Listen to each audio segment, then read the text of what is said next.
नमस्कार दोस्तों, स्वागत है आप सभी का एक बार फिर से अंकित गुप्ता जी के यूट्यूब चैनल पर। और आज का द हिंदू एडिटोरियल एनालिसिस को हम लोग यहाँ पर कर चुके हैं लाइव, और सेशन यहाँ पर हो चुका है लाइव। जल्दी से इस वीडियो के लिंक को शेयर कर दीजिएगा अपने दोस्तों के साथ, अपने मित्रों के साथ, ताकि मैक्सिमम कैंडिडेट हमारे साथ यहाँ पर जुड़ सकें। यहाँ पर कितनी बेहतरीन बात लिखी हुई है कि excellence is a continuous process not an accident. बिल्कुल सही कहा कि लगातार और बराबर अभ्यास करने से ही आप एक्सीलेंस को पा सकते हैं। ये कोई एक्सीडेंट नहीं है कि एक दिन आपको ये हासिल हो जाए। अंकित गुप्ता जी के यूट्यूब चैनल को अगर आपने अभी तक सब्सक्राइब ना किया हो तो कर लीजिएगा, क्योंकि इसी तरह के जो इंफॉर्मेटिव वीडियोस इनकी नोटिफिकेशन आपको मिलती रहेगी अगर आपने बेल नोटिफिकेशन को प्रेस करके रखा हुआ है। तो बिना किसी देरी के शुरुआत करते हैं the Hindu editorial analysis show की क्लास की। और यहाँ पर सबसे पहले हम लोग motivational quote of the day को डिस्कस करेंगे। इसके बाद एक बहुत ही इंपॉर्टेंट आर्टिकल है जो कि अमेरिका में जो ऑयल क्राइसिस है कि पहली बार इतिहास में अमेरिका में जो तेल के दाम है वो माइनस में चले गए हैं, उसको लेकर एक इंपॉर्टेंट आर्टिकल है कि आखिर ऐसा कैसे हुआ और रीजन क्या है इसके पीछे। और इसके बाद एक आर्टिकल ऑफ द डे होगा। द हिंदू न्यूज़पेपर के एडिटोरियल सेक्शन को ओवरव्यू को भी हम लोग यहाँ पर डिस्कस करेंगे। तो बहुत सारी जानकारी है आप सभी के लिए यहाँ पर। सबसे पहले बात करेंगे motivational quote of the day की, जो कि हमें भेजा है पूनम कुमारी जी ने। ये कहती हैं कि यूं ही नहीं मिलती राही को मंजिल, एक जुनून सा दिल में जगाना होता है। पूछा चिड़िया से कि कैसे बना आशियाना, बोली भरनी पड़ती है उड़ान, बार बार तिनका तिनका उठाना होता है। काफी बेहतरीन ये मोटिवेशनल कोट है पूनम कुमारी जी की तरफ से। सबसे ज्यादा लाइक 10 लाइक्स इसी मोटिवेशनल कोट को मिले हैं, इसीलिए इसे हमने शामिल किया अपने इस शो में। अब बात करते हैं आज के द हिंदू न्यूज़पेपर के एडिटोरियल सेक्शन के ओवरव्यू का। और यहाँ पर बहुत सारे अच्छे अच्छे आर्टिकल्स हैं और इनमें से किस आर्टिकल को आर्टिकल ऑफ द डे चुनेंगे ये भी देखेंगे। सबसे पहले आर्टिकल की बात करते हैं तो स्क्रिप्ट ऑफ यूनिटी। यहाँ पर मोदी जी के उस बयान की बात की गई है जिन्होंने कोरोना वायरस के ऊपर दिया गया था कि कोरोना वायरस किसी धर्म, किसी जाति, किसी मजहब को नहीं देखता, किसी भी बॉर्डर को नहीं जानता, ये तो केवल इंसान को हो जाता है। तो ये बात बिल्कुल अच्छी कही है मोदी जी ने। लोगों को याद दिलाया है कि race, religion, colour, caste, creed, language और बॉर्डर को नहीं मानता कोरोना वायरस, लेकिन इसके साथ ही साथ फीडिंग एग्जिस्टिंग सोशल प्रीजुडिसेस। हमारे देश में जो पूर्व धारणाएं मौजूद हैं या जो भी हमारे देश में प्राचीन समय से जो मतभेद हैं उनको जरूर इस कोरोना वायरस की वजह से हवा मिली है। इस आर्टिकल में उन्हीं चीज़ों पर यहाँ पर बातचीत की गई। कुछ मुद्दे हैं जो कि कोरोना वायरस की तरफ से उठाए गए हैं, मतलब एक कोरोना वायरस की सिचुएशन के साथ साथ देश की धर्म जाति को भी यहाँ पर जो मुद्दे अभी हाल ही में हुए हैं उनको उठाने का प्रयास यहाँ पर किया गया है। बिल्कुल भी इंपॉर्टेंट आर्टिकल नहीं है, पूरी तरह से मैं कहूं तो एक राजनीतिक आर्टिकल है, पॉलिटिकल आर्टिकल है। इसमें किसी भी तरह की इंफॉर्मेशन और किसी भी तरह की नॉलेज आपको हासिल नहीं होगी।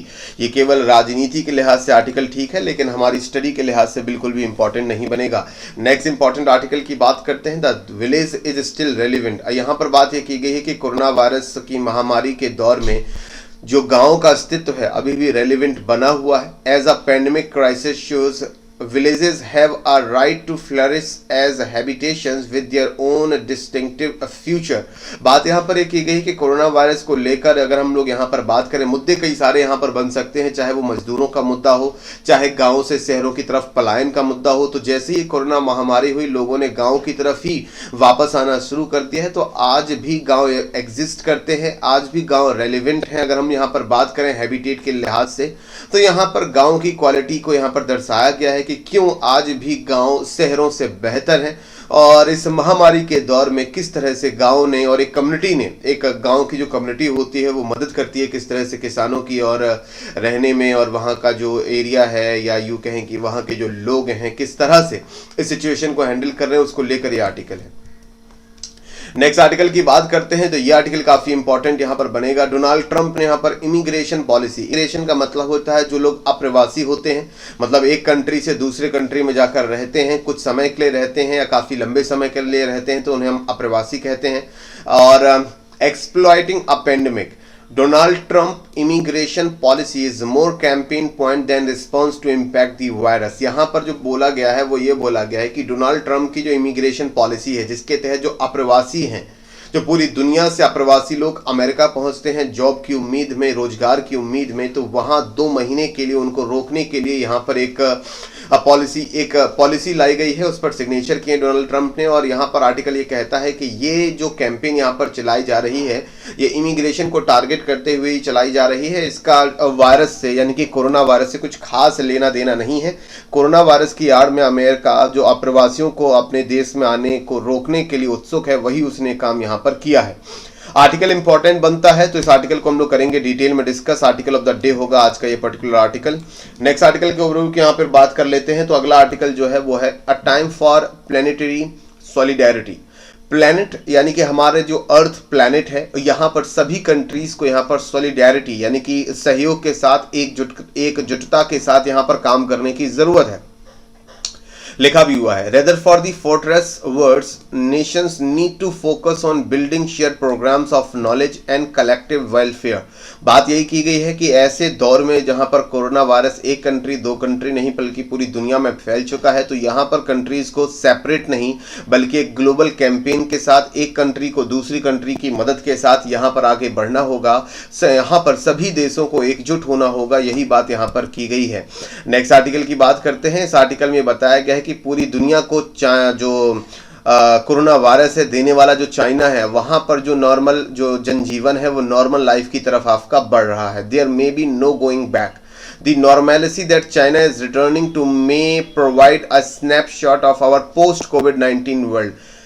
चाइना में काफी हद तक कोरोना वायरस कंट्रोल हो चुका है। वुहान शहर भी आपका काफी हद तक कंट्रोल हो चुका है, जहां से सबसे पहले इस वायरस ने फैलना शुरू किया था। तो अब वहां पर चाइना में जो जनजीवन है वो फिर से नॉर्मैलिटी यानी कि सामान्य जीवन की तरफ वहां पर बढ़ रहा है। और जो चाइना में हो रहा है वो हमारे देश में भी कोविड-19 के बाद का जो समय होगा वो भी उसका एक स्नैपशॉट यहाँ पर प्रोवाइड करता है। ठीक है, तो पॉइंट यहाँ पर क्लियर हो चुका हो तो एक बार यहाँ पर बता दीजिएगा। तो ये आर्टिकल ये बताता है कि जिस तरह से चाइना में जनजीवन सामान्य हो चुका है और जिस तरह से चाइना अब आगे बढ़ रहा है, वही दौर अब हम भी कुछ समय के बाद देखेंगे। और ये एक तरह का स्नैपशॉट है हमारे देश में भी पोस्ट कोविड-19 का। वहाँ पर शॉपिंग कॉम्प्लेक्स, मॉल, रेस्टोरेंट्स ये सब वहाँ पर ओपन हो चुके हैं। कुछ प्रिकॉशंस अपनाए जा रहे हैं, लेकिन उसके बाद यहाँ पर जो जनजीवन है वो सामान्य हो चला है। आज का जो कार्टून मैसेज है वो विजय माल्या को यहाँ पर दर्शाता है। उनके लिए जो उनका जो प्रत्यर्पण है जो कि हिंदुस्तान में होना है, उसका जो उन्होंने केस वहाँ पर दायर किया था वो केस वहाँ पर हार चुके हैं। तो भारत का जो ईडी है, ईडी के हाथों जो केस है अब उनके हाथों वो चढ़ने वाले हैं। तो कुल मिला के अब भारत आने का इनका रास्ता यहाँ पर साफ होता नजर आ रहा है, क्योंकि प्रत्यर्पण का जो केस था वो यहाँ पर हार चुके हैं। ईडी के चंगुल में फंस चुके हैं यहाँ पर Vijay Mallya.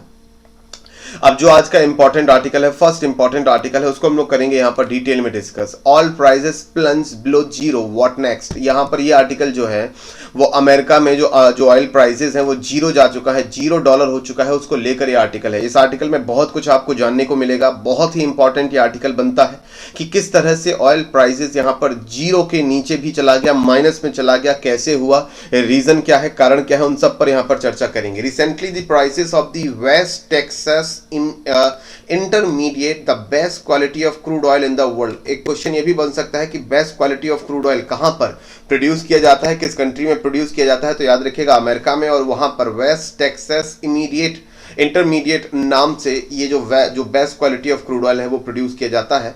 Fail to minus, ये माइनस में जा चुका है। डॉलर है $40.32 अ बैरल इन इंटरलेट ट्रेड इन न्यूयॉर्क। यहाँ पर बैरल का जो दाम था वो मात्र $40 के आसपास था। एक बैरल में आपका 159 लीटर के आसपास क्रूड ऑयल आपका बनता है। अब सर इसका मतलब क्या है, ये $40 के नीचे आ गया है, -40 के आसपास आ गया। इसका रीजन क्या है? It means that the seller of crude oil would be paying the buyer $40 for each barrel that is bought. यहाँ पर बात यह की गई है कि जो विक्रेता है, क्रूड ऑयल बेचने वाला विक्रेता है, उसे जो बायर है जो उसे खरीद रहा है, उसे कम से कम पर बैरल के हिसाब से $40 यहाँ पर खर्च करना ही करना है।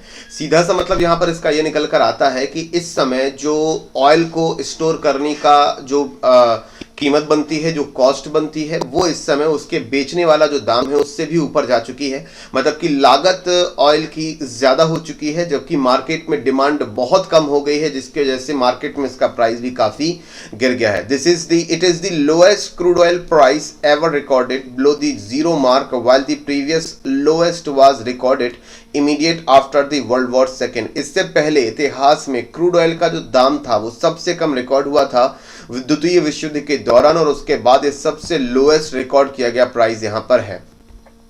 Generally the organisation of the petroleum exporting country, जिसे हम लोग ओपेक के नाम से जानते हैं, use to work as a cartel and fix prices in a favourable band. हम सभी जानते हैं कि ओपेक नाम का जो ऑर्गेनाइजेशन है, जो कि दुनिया के उन कंट्रीज का ऑर्गेनाइजेशन है जो कि पेट्रोलियम को एक्सपोर्ट करते हैं, यही ऑर्गेनाइजेशन सामान्यतः कर्टेल करता है। कर्टेल का मतलब है नियंत्रण रखता है या फिर प्राइजेस वगैरह आपके फिक्स करता है, जो प्राइस सबसे सही होते हैं उस समय के हिसाब से।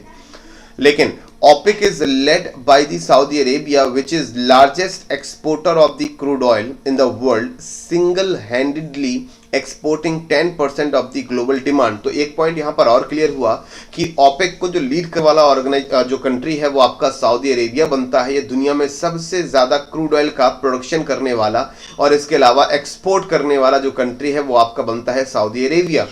तो और यहाँ पर यह भी लिखा हुआ है कि it could bring down prices by increasing oil production and rise prices by cutting production. Saudi Arabia की लीडरशिप में यहाँ पर यह बोला गया है कि इसने कोशिश ये की है कि डाउन प्राइसेस यानी कि कीमतों को गिराने पर इसने पूरा जोर लगाया। बाय इंक्रीजिंग ऑयल प्रोडक्शन, एक तरफ तो सऊदी अरेबिया और ओपेक कंट्रीज ने क्या किया कि जो ऑयल का प्रोडक्शन है उसे काफ़ी हद तक बढ़ाने की कोशिश की और जो ऑयल के प्राइसेस हैं उनको यहाँ पर कम करने का प्रयास किया। ऐसी कंडीशन में यहाँ पर ऐसी सिचुएशन बनी कि यहाँ पर जो डिमांड थी ऑयल की वो यहाँ पर गिर गई। ओपेक की बात करते हैं, organisation of the petroleum exporting countries, इसका फुल फॉर्म बनता है is a permanent intergovernmental organisation created at the Baghdad conference in 1960। इसकी जो स्थापना हुई थी, इसकी जो शुरुआत हुई थी, इसका जो निर्माण हुआ था वो बगदाद कॉन्फ्रेंस के बाद हुआ था 1960 में by the Iran, Iraq, Kuwait, Saudi Arabia and Venezuela. इसका वर्तमान जो मुख्यालय बनता है वो वियना, ऑस्ट्रिया में आपका बनता है। ये पॉइंट आप लोगों को याद रखना है। The non-OPEC countries which export crude oil are termed as OPEC plus countries। देखिए OPEC कंट्रीज तो वो हैं जो कि पेट्रोलियम को एक्सपोर्ट करते हैं। इसके अलावा जो नॉन OPEC कंट्रीज हैं जो कि OPEC कंट्रीज का पार्ट नहीं है या OPEC ग्रुप का पार्ट नहीं है, उन्हें हम लोग OPEC प्लस कंट्रीज यहाँ पर कहते हैं। OPEC प्लस कंट्रीज में कौन कौन से कंट्रीज आपके आते हैं? अजरबैजान आता है, बहरीन आता है, ब्रुनेई आता है, कजाकिस्तान आता है, मलेशिया आता है, Mexico, Oman, Russia, south Sudan और सूडान। ये सभी कंट्री आपके OPEC प्लस कंट्रीज कहलाते हैं क्योंकि ये कंट्रीज भी क्रूड ऑयल को एक्सपोर्ट करते हैं, लेकिन ये OPEC ग्रुप का हिस्सा नहीं है। अब आते हैं मुद्दे की बात पर।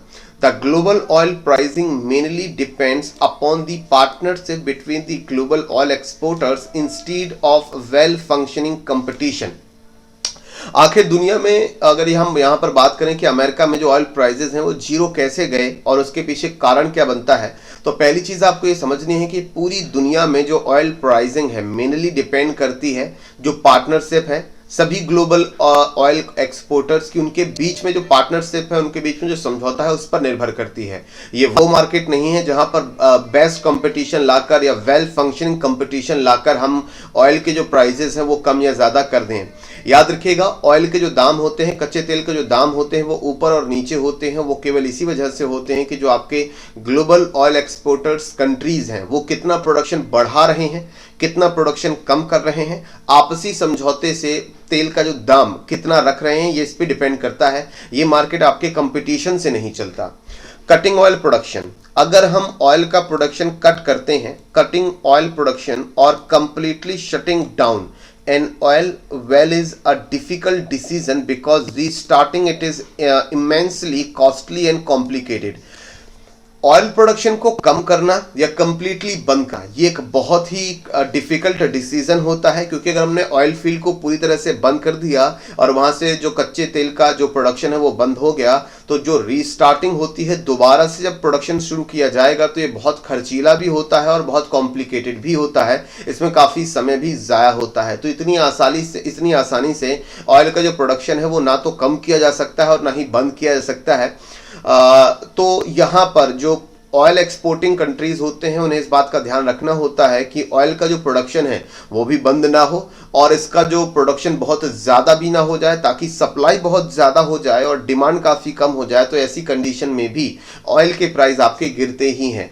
आप लास्ट लाइन को समझेंगे तो आप समझ जाएंगे। More over if a country cuts production, अगर कोई कंट्री प्रोडक्शन को कट करता है, ऑयल प्रोडक्शन कम करता है, it risk losing market share if other countries do not follow the sweet. बात यहां पर ये की गई है कि अगर एक कंट्री प्रोडक्शन को कट करता है तो इसको इस बात का खतरा रहता है कि मार्केट शेयर में जो उनका पार्टिसिपेशन है, वो जितना पार्टिसिपेट करते हैं, वो जितना तेल एक्सपोर्ट करते हैं, वो शेयर उनका कम हो जाएगा अगर किसी दूसरे देश ने इस बात को नहीं माना, तो उनका यहां पर शेयर कम हो सकता है। तो इस खतरे की वजह से भी दुनिया के दूसरे कंट्री इतनी जल्दी आपका जो पेट्रोलियम का एक्सपोर्ट है या यूं कहें कि प्रोडक्शन है वो बंद नहीं करते।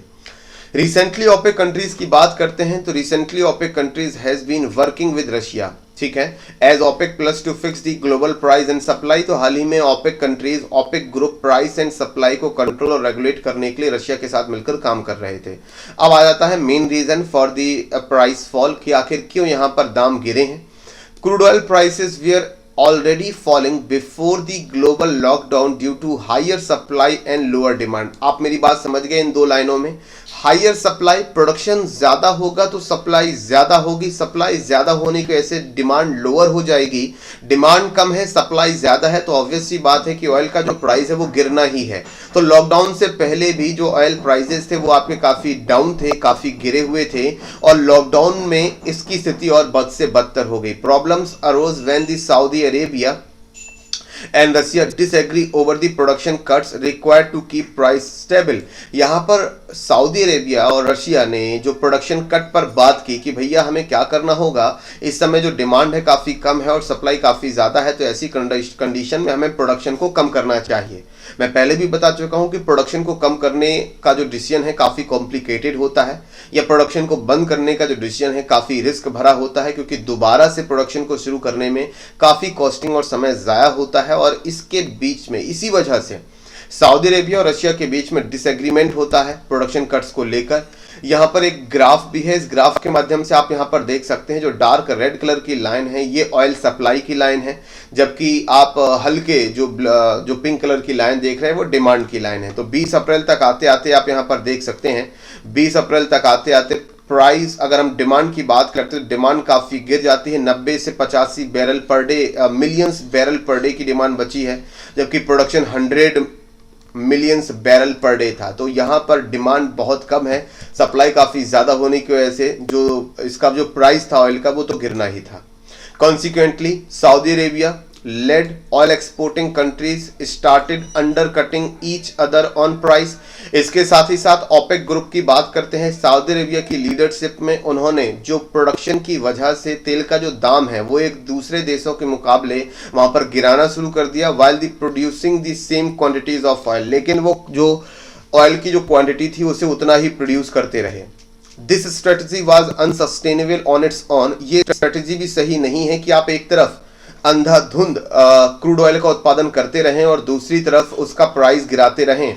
एंड ग्लोबल स्प्रेड ऑफ कोविड-19 made even worse as it sharply reduce the economic activities and the oil demand. और इस सारी सिचुएशन के बीच में एकदम से जब कोरोना वायरस महामारी फैलती है तो ऐसी कंडीशन में इकोनॉमिक एक्टिविटीज आपकी स्लो हो जाती हैं, ऑयल डिमांड और गिर जाती है और स्थिति बद से बदतर हो जाती है। ऑयल प्राइसिंग जीरो हो जाने का जो कारण है वो मैं आपको बता देता हूँ। Oil exporting countries decided to cut production by 10 million barrels a day, a highest production cut, and yet the demand of oil was reducing even further। अभी हाल ही में ऑयल प्रोड्यूसिंग जो आपकी कंट्रीज हैं, सॉरी ऑयल एक्सपोर्टिंग जो countries हैं, निर्यात करने वाले जो देश हैं ऑयल को, उन्होंने पर डे 10 मिलियन बैरल्स को कम करने का निर्णय लिया है। और ये जो कमी की गई है ऑयल प्रोडक्शन में, ये इतिहास में आज तक की सबसे हाईएस्ट कमी है जो कि इन कंट्रीज ने की है। इसके बावजूद यहाँ पर जो डिमांड है वो उससे भी कम है। The supply demand mismatch resulted in the exhausted storage capacity. और एक तरफ डिमांड बहुत कम है, दूसरी तरफ सप्लाई बहुत ज़्यादा है, इसकी वजह से जो आपकी स्टोरेज कैपेसिटी है, मतलब कि जो ऑयल आपने प्रोड्यूस किया है उसको आपको स्टोरेज करके भी रखना होता है। तो अब दुनिया के जितने भी तेल भंडारण कंट्रीज हैं, जितने भी तेल भंडारण कंपनियां हैं, उन सभी कंपनियों में जो स्टोरेज कैपेबिलिटी है वो आपकी बिल्कुल हाई हो चुकी है। अब उनमें बिल्कुल भी स्टोरेज नहीं किया जा सकता। तो ऐसी कंडीशन में यहाँ पर मजबूरी बन जाती है कि डिमांड है नहीं, प्रोडक्शन हद से ज़्यादा है, रखने की जगह नहीं है, तो ऐसी कंडीशन में बहुत ही कम दामों पर तेल को बेचा जाए। प्रोड्यूसर्स की बात करते हैं, they started selling the oil eight unbelievably low prices because shutting production would have been costlier to restart when compared to the marginal loss on the May sales। तो एक तरफ जो प्रोड्यूसर्स थे उन्होंने बहुत कम दामों में यहाँ पर तेल को बेचना शुरू कर दिया, क्योंकि उन्होंने यहाँ पर प्रोडक्शन को बंद करना पड़ेगा और प्रोडक्शन को दोबारा शुरू करने पर भी उन्हें काफी सारा पैसा खर्च करना पड़ेगा। कंज्यूमर्स की बात करते हैं, दे वे are facing the problem of the storage, और जो कंपनियां तेल खरीदती हैं वो स्टोरेज की प्रॉब्लम यहाँ पर फेस कर रही हैं। There is no space to store oil even if they decided to buy और टेक द डिलीवरी। अगर इसके बावजूद भी कंज्यूमर तेल यहाँ पर खरीदते हैं तो उनके पास उनको रखने की जगह नहीं है, और इसलिए वो उनको ना तो खरीद रहे हैं और ना ही उसकी डिलीवरी यहाँ पर ले रहे हैं। तो ऐसी कंडीशन में accepting the oil deliveries, paying for the transportation and the storage would have been costlier. ऐसी कंडीशन में अगर ऑयल खरीदने वाली कंपनी को खरीदती हैं तो उनको ट्रांसपोर्टेशन चार्ज देना पड़ेगा, स्टोरेज के लिए भी उन्हें पैसा खर्च करना पड़ेगा, जो कि खरीदने से ज्यादा का खर्चा यहाँ पर होगा। तो मेरी बात यहाँ पर समझिएगा, रीजन इज दैट कि जो तेल इस समय प्रोड्यूस हो रहा है वो हद से ज्यादा हो रहा था, डिमांड ना के बराबर थी, जिसकी वजह से तेल के जो दाम थे बहुत नीचे चले गए। इसके अलावा जो तेल ऑलरेडी प्रोड्यूस किया जा चुका है, उसको ऑलरेडी स्टोरेज किया जा चुका है, उसको रखने और उसको भेजने का, या जो कहें कि उसको मेंटेन रखने का जो खर्चा है, इसके अलावा अभी ऑयल प्रोड्यूसिंग कंट्रीज ने अपनी कुछ ऑयल फील्ड्स को यहाँ पर बंद भी कर दिया है, तो दोबारा उनको जब रीस्टार्ट करेंगे तो उसका खर्चा, इन सारे खर्चों को अगर आप जोड़ेंगे तो ये सारा खर्चा आपको ज्यादा मिलेगा इस समय के वर्तमान ऑयल प्राइस से। और यही रीजन है कि इस समय तेल को निकालना, उसको रखना इतना महंगा हो गया है जितना कि उसे बेचना। यही रीजन है कि माइनस में यहाँ पर ऑयल प्राइस आपका जा चुका है। सर इंडिया पर क्या इंपैक्ट पड़ेगा? There is no direct impact on India because India's crude oil basket does not comprise a WTI and it is only has Brent and oil from some of the Gulf countries। हम WTI यानी कि जो आपका American producers के द्वारा produce किया जाने वाला जो ऑयल होता है, हम वो ऑयल अपने ऑयल बास्केट में नहीं रखते। हमारे देश में जितना भी तेल आता है वो आपका मोस्टली ब्रेंट ऑयल होता है, जो कि गल्फ कंट्रीज से हम लोग इंपोर्ट करते हैं।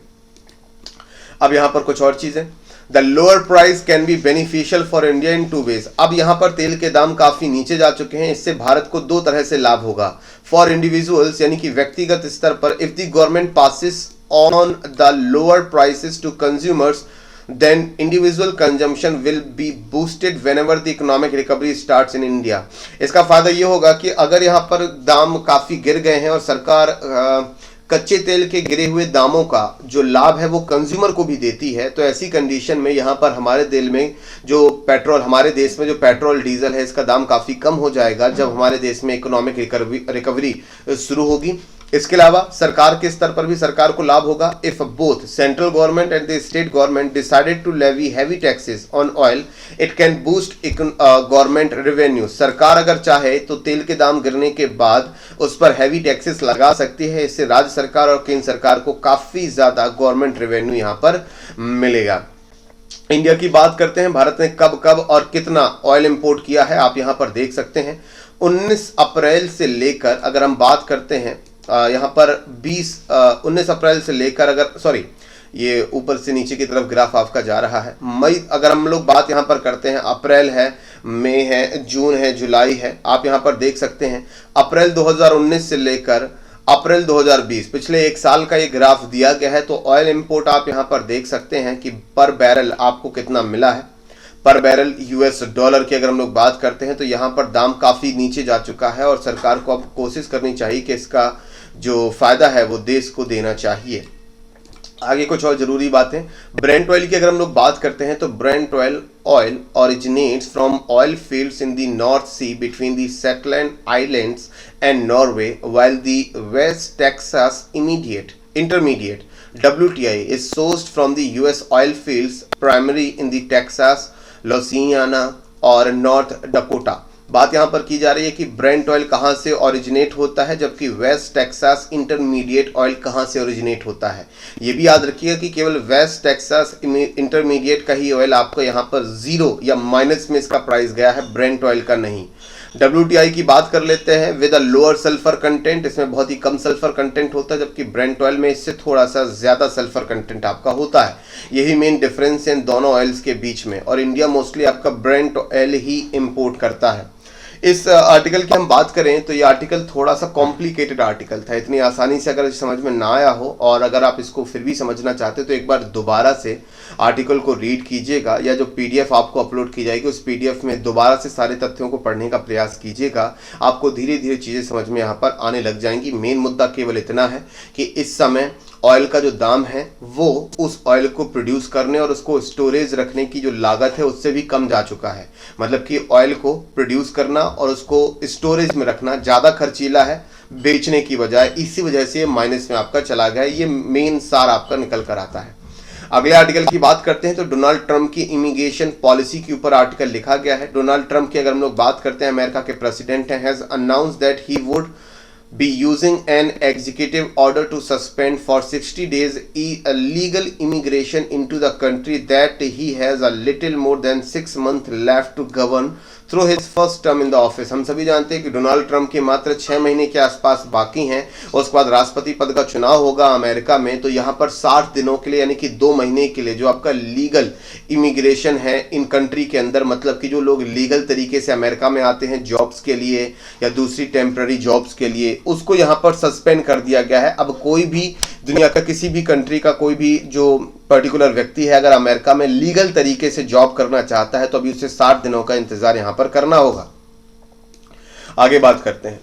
इन अ ट्वीट, इन्होंने एक ट्वीट भी किया था। He said this was in light of need to protect the jobs of the great America citizens even though the order is not expected the halt visa processing for many thousands of temporary employees, potentially including a sizable number of Indian nationals in H-1B skilled worker category and seasonal workers in areas like landscaping और इसके अलावा agri businesses and services job in hospitality who fall into the H-2B category. यहाँ पर बात ये की गई है 2 कैटेगरी वहाँ पर होती हैं। H-1B वीज़ा वहाँ पर दिया जाता है जो कि स्किल्ड वर्कर की कैटेगरी होती है, और H-2B जो कैटेगरी होती है वो एग्री बिजनेस या लैंडस्केपिंग बिजनेस या फिर इसके अलावा सर्विसेज जॉब्स होती हैं हॉस्पिटैलिटी में, उनके लिए होता है। इन सभी को यहाँ पर इन सभी की वीज़ा प्रोसेसिंग यहाँ पर रोक दी गई है और अमेरिका को यहाँ पर फिर से ग्रेट बनाने की बात की है ताकि अमेरिका में जो जॉब्स हैं कोविड-19 के बाद या कोरोना महामारी के बाद जो जॉब्स वहाँ पर बचेंगी वो केवल अमेरिकन्स को ही मिलें। इसके लिए यहाँ पर ये प्रोसेस शुरू की गई है। The executive order which he is expected to sign this week, और इसी हफ्ते वो इस पर्टिकुलर ऑर्डर पर साइन करेंगे, will also likely carve out exemption from certain categories. इसमें बहुत सारी दूसरी कैटेगरीज हो सकती हैं जिनको एग्जम्पशन मिल सकता है for essential workers including those in health care, जो लोग हेल्थ केयर सिस्टम के लिए काम कर रहे हैं, who have a critical role to play the fighting and ongoing pandemic, corona महामारी की बात यहाँ पर हो रही है, and those who seeking to immigrate via their immediate relatives। बात यहाँ पर की गई है कि कुछ लोगों को यहाँ पर एग्जम्पशंस मिल सकता है, यानी कि वो लोग अमेरिका में काम करते रह सकते हैं अगर वो हेल्थ केयर वर्कर हैं या जो लोग पैंडेमिक महामारी को रोकने के लिए अपना क्रिटिकल रोल प्ले कर रहे हैं, तो इनको एग्जेम्प्ट किया जा सकता है। बाकी सभी के लिए अमेरिका के जो जॉब्स के दरवाजे हैं वो अगले 2 महीनों के लिए बंद हो जाएंगे। For example, what impact does the White House expect this policy to have on the job market given that immigrant and non immigrant travel into the US has anyway fallen considerably over the past month as the coronavirus toll has showed in the country to over 8,26,000 people infected and over 44,000 dead। अभी तक America में 44,000 लोगों की मौत हो चुकी है जबकि 8,26,000 लोग अभी तक कोरोना वायरस की वजह से यहाँ पर क्या है ग्रसित हो चुके हैं।